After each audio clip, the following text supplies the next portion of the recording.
The third gate of Shaarei TeShuva has an entire section about forbidden speech and different types of people that are a danger to society, are a danger to themselves. They get punished severely in this world, and many of them actually lose Olam Haba. Now,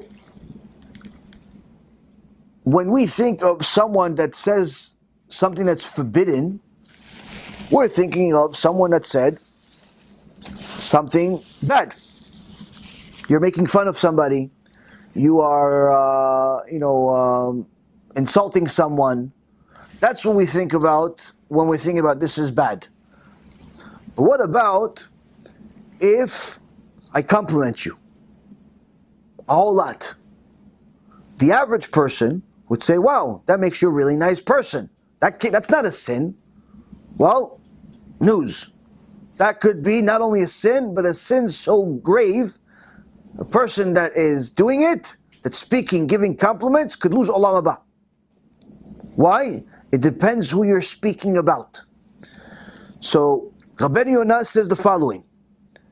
He says there is a certain section of people that are not only a danger to themselves, but they're a danger to society, and they get a punishment that is very, very severe. Severe to the extent where they can lose Olam Haba. What is this? Kat achanfanim. The class of flatterers. People that are flatterers. And he says, the subject of flatterers is deep, and there's 9 different types, 9 categories, 9 different types of flatterers. Not all built the same, are the same. The first category is a flatterer, someone that says, Chazaku Baruch, Tzaddik, you're the best, you're amazing, constantly gives compliments to people. Why should this be bad? This should be, wow, well, this guy is a fantastic human being, he loves everyone. What a tzaddik he is, he loves everyone. Rabbeinu Yonah says, absolutely not.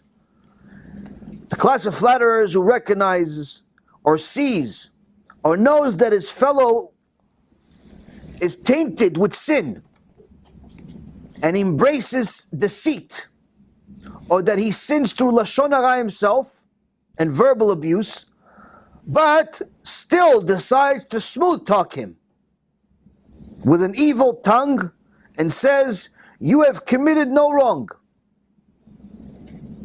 Not only has the flatterer committed the transgression of withholding the rebuke, the reproof from him, as the pasuk says, "Ocheach tocheach et amitecha," you must rebuke your fellow man and do not bear a sin because of him, but he also further sinned by saying, you have not sinned. As the pasuk says in Jeremiah 23:14, they have strengthened the hand of the evil doers. They've strengthened the hand of the reshaim, the people that are doing bad, by telling them, no, what you're doing is not bad. No, your business is kosher. You donate 20%, right, from the cash advance business? You're a tzaddik. You're good. It's allowed. There's no one tzaddik. I wish I had 1,000,000 tzaddikim like you doing cash advance, robbing the goyim. That rabbi that gave the heter to the guy doing the illegal business.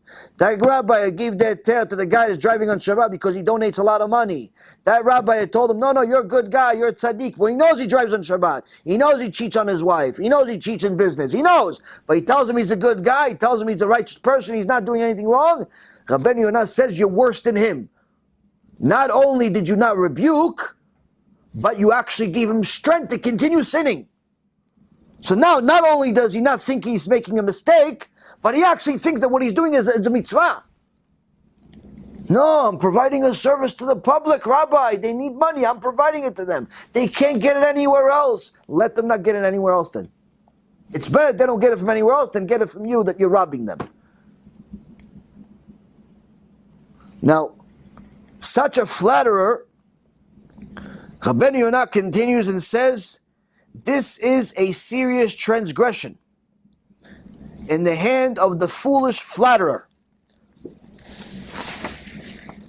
For he is not zealous for the truth, but abets falsehood, declares evil to be good, making light into darkness.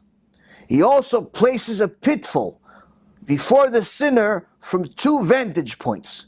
First, as a result of this, the sinner does not regret his evil, because you told him he's doing good. He's not doing mistakes. He doesn't regret it. So that's already the first, that's the critical step number 3 of tshuva. Without regret, there's no tshuva. You could stop the sin, but if you don't get to the level of regret, it's not complete tshuva. So how is the guy going to regret what he's doing if you tell him he's doing okay?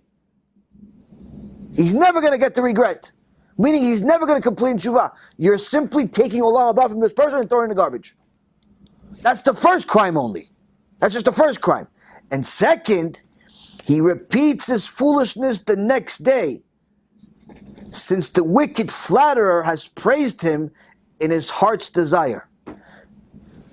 This guy will continue sinning. He's not only telling him he's doing good, so he's okay with everything, all the skeletons that he buried, but he's going to continue doing it. There's no reason for him to change. You told him he's doing fine. Besides this, he will bear punishment for the harm he caused to the person whom the sinner wronged, by justifying the one who sinned against him. All of his victims, all the people he steals money from, he overcharges them, he lies to them, cheats them, all of their suffering will come on to that person that told him everything's okay. That rabbi told him, you're a tzaddik, all of that goes on him also. All of this guy's victims, your students' victims, all of that goes on that person also. All of their suffering, he'll get punished for it.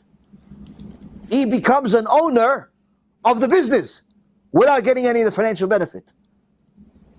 He gets all the sins from the benefits, from the business. All the sins. But I only told him once. Once is more than enough.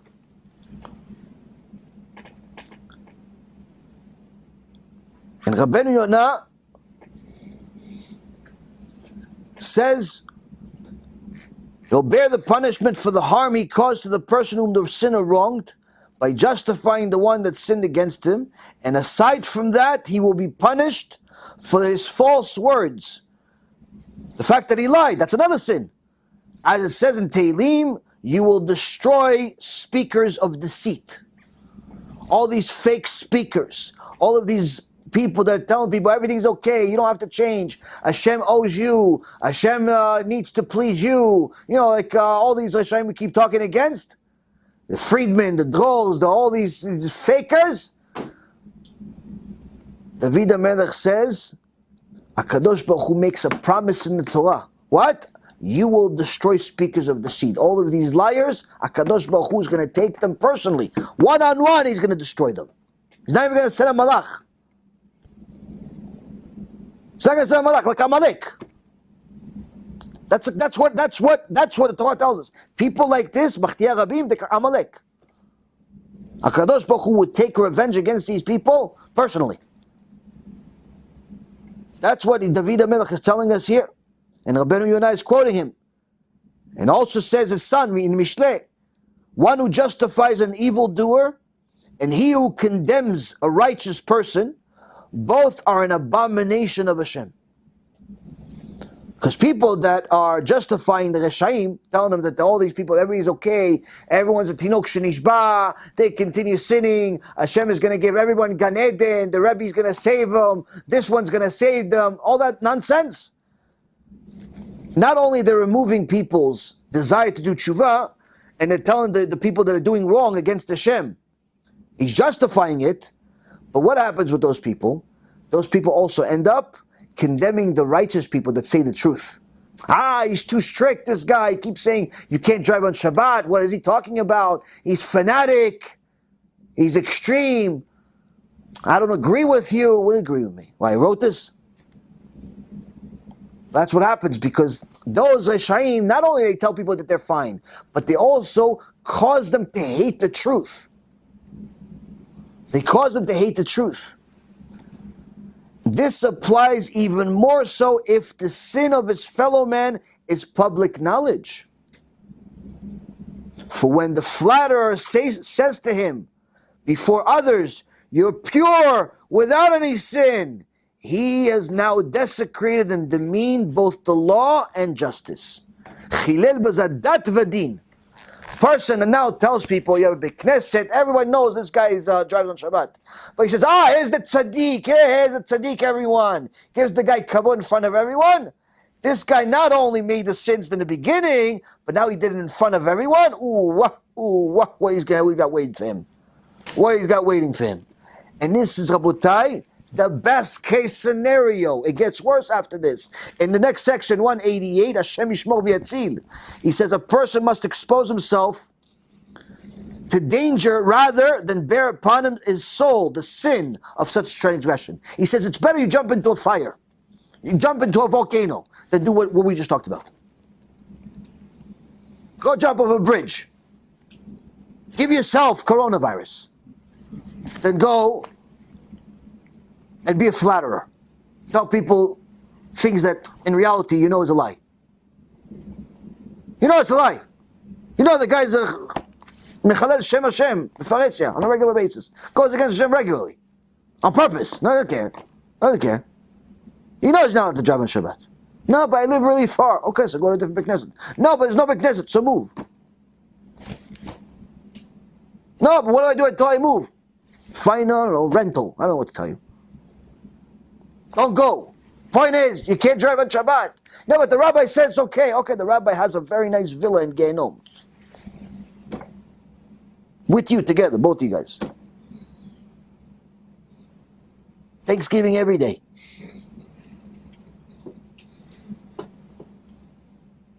Rabbeinu Yonah says it's better that a person expose himself to danger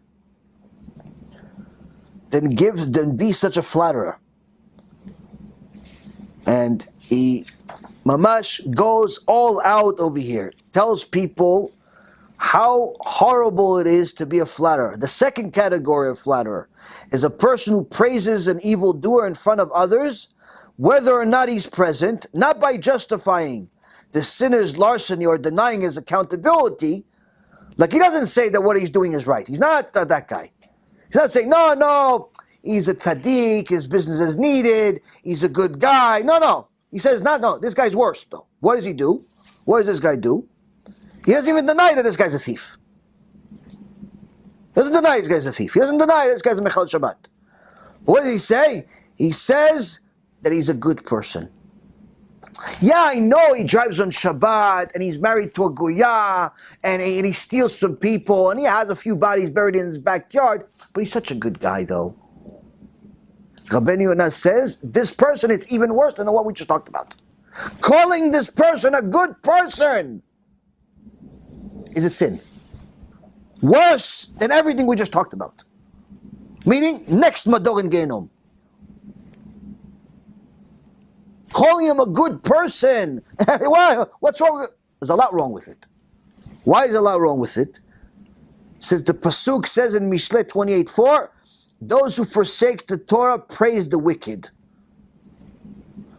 For had he not forsaken the Torah, he would not have praised one who violates its words and abrogates its mitzvot. If you gave praises to Reshaim, that means you're Rasha yourself. That means you're Rasha yourself. And that's what the Radak says in the commentary on Parashat Korach. Parashat Korach says people are saying, yeah, but this guy's Rasha. No, the people that supported him. Why do all the people that supported Korach also get punished? Is they're worse than him. Why? They supported him. And anyone that supports a Rasha is worse than the Rasha himself. Why? Radak says because the one that supports the Rasha by saying Chazaku Baruch, you're okay, everything's okay, he gives him power because in essence, this guy wouldn't continue if it wasn't for the support you would give him. There's a small chance he wouldn't continue just because he's not getting support. He knows people don't like him. But the fact that you like him, that's enough reason for him to continue. And calling him a good person is a form of support. No, but he's got a Jewish heart. The dog has a Jewish heart too. Jewish heart. What's Jewish heart? Do tshuva. Do tshuva. That's what it is. That's what a Jewish heart is. Jewish heart does tshuva. Not continue sinning with your support. How's he going to do tshuva? If you really cared about his Jewish heart, you tell him to do tshuva. So here he says, even if he only praises the evildoer for the good that he possesses, speaking well of him to others regarding his upright qualities, this too is a sickly evil. He says, it's not even that he says he's a good person. He simply compliments something that he does. Yeah, but he's very good at his job. Not allowed. No form of compliment is allowed to be given to a Rasha. Yeah, but he built that building. He donated to that thing. Not allowed. Not allowed to compliment this person in public. Not allowed. Why? He's a person that violates Hashem's name on a regular basis. What if it's a parent? Who says you have to compliment them in public? Not in public. Compliment the person, the parent to themselves, that's a different story. What's the goal? What's the reason? We're talking about here that he's doing it in public. He's doing it in front of other people. Because in essence, that speech is not for the sake of that person anymore. It's you're telling other people he's a good person. So now they're going to rely on that information and use it for whatever else. And say, oh, he's good at building, I'm going to use him for building. He's good at looking, I'm going to use him for looking. He's good at eating, I'm going to use him for... In essence, you're giving him, you're this testimony, you're his credibility, you're vouching for him that he's good at... He may be horrible, murderer, and all of these other things, but he's good at this. You vouch for him? No good.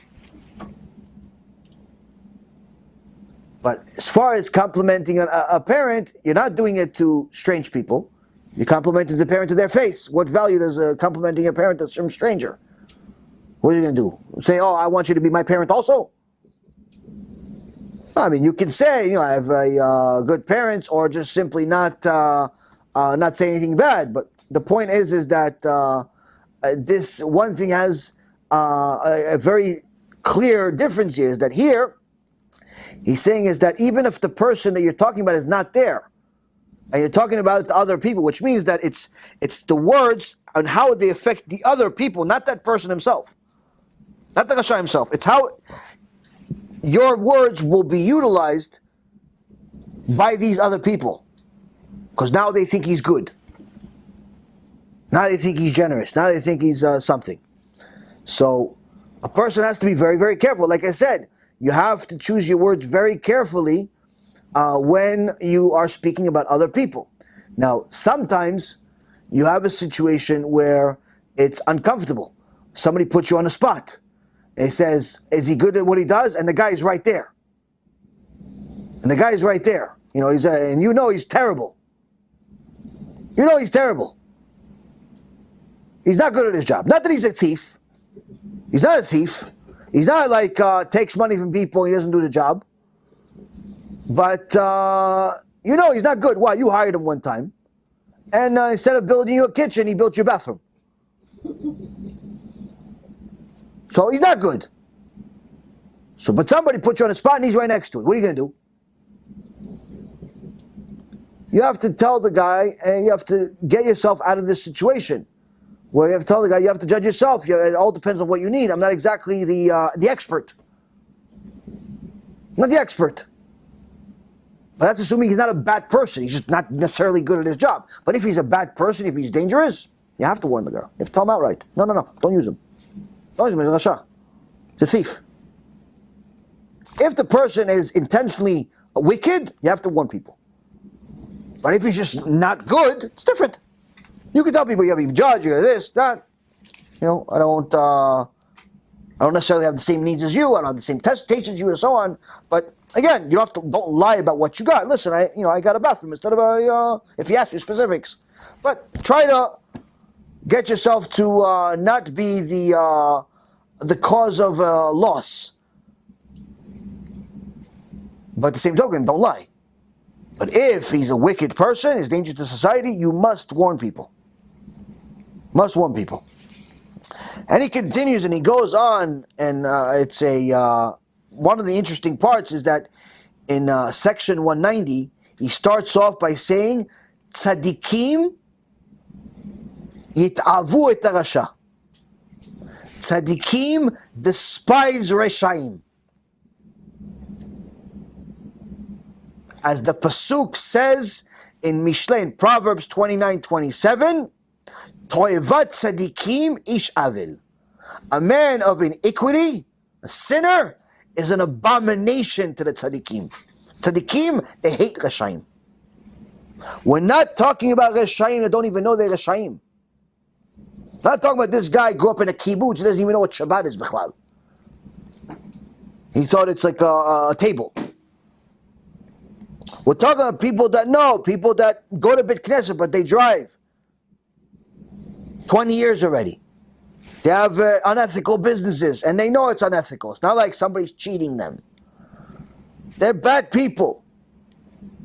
Tzaddikim hate such people. One who is not a member of the tzaddikim, even if he does not despise and curse the wicked, at least he should not bless them. Even if you're not a tzaddik,